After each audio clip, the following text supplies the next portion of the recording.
values of our past shall be the foundation of our future. But for now, my America, we must part. Restoring the greatest country in the world to its former glory, well, that takes time. Even for the Enclave. Until we meet again, this is your president, John Henry Eden, signing off.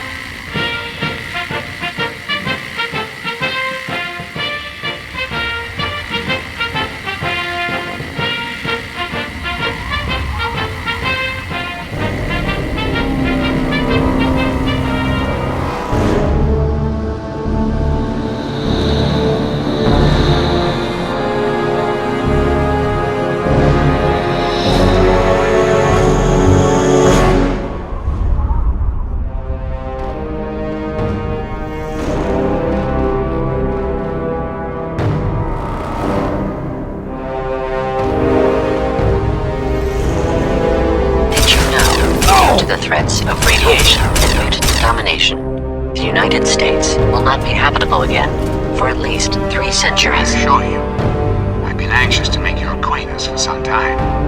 You and I have much to discuss, my young friend.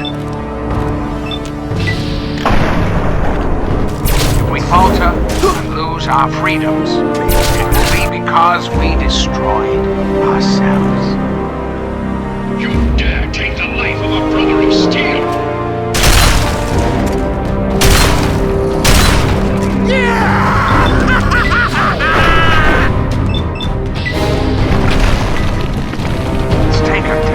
Of these adjectives, shall we? These radical malcontents don't care about you. They don't care about America. All they care about is fulfilling their own selfish desires. Did you know there are those amongst us who would shatter our hopes for peace, order, and security? Lawlessness, terror, murder. They're all around us. I know. Not for long, sweet America. Not for long. Oh, no. And last but not least, the hideously mutated super mutants that have completely overrun the entire downtown DC area. Kill them all! Let God sort them out! If the Enclave has the Gek, there's nothing stopping them from starting the Purifier. They'll figure out the code eventually. So we just wait until they decide we're next on the list? If the Pride goes in now, we might have a chance. And if you fail, then what? The risk is not worth the reward. Hunt. Mission. The destruction of any and all Chinese communists. No. The Enclave must pay for what they've done. For years, Enclave scientists have been hard at work on the most ambitious scientific endeavor the world has ever seen.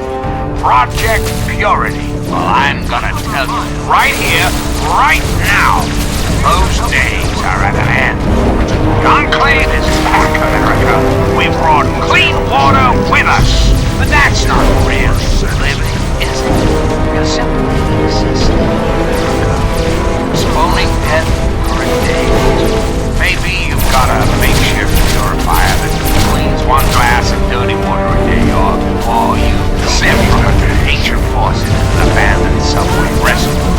Water is the foundation of life. But here, in the capital wasteland, indeed, the entire country, water is polluted, irradiated. Well, let's hear from the man himself, shall we, America? I give you Colonel Augustus Water. These fine men and women, under the command of the stalwart colonel. It needs to be released now, or else the whole facility could explode. To release the pressure, you're going to have to turn the purifier on. Do you understand me? It has to be turned on now. If I'm reading this right, I'm afraid there are lethal levels of radiation inside the chamber. I'm sorry. I wish there was some other way, but there's just no time. It has to be done now, or the damage will be catastrophic.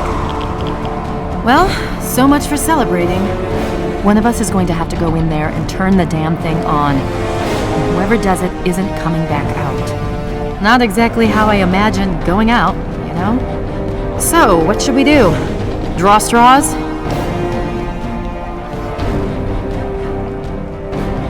You're going to have to be quick about it. If the radiation is bad enough, you won't have much time. I won't forget what you've done here. No one will. Thank you.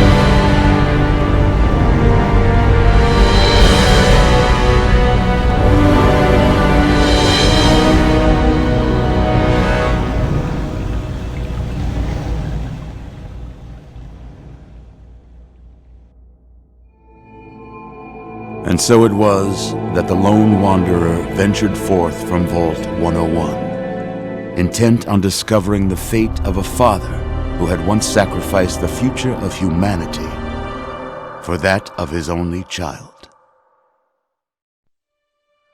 The capital wasteland proved a cruel, inhospitable place, but the lone wanderer refused to surrender to the vices that had claimed so many others. The values passed on from father to child: selflessness, compassion, honor, guided this noble soul through countless trials and triumphs.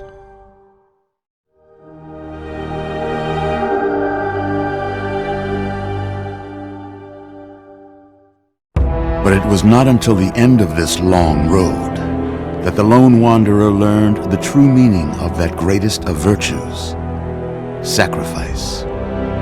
Stepping into the irradiated control chamber of Project Purity, the child followed the example of the father, sacrificing life itself for the greater good of mankind.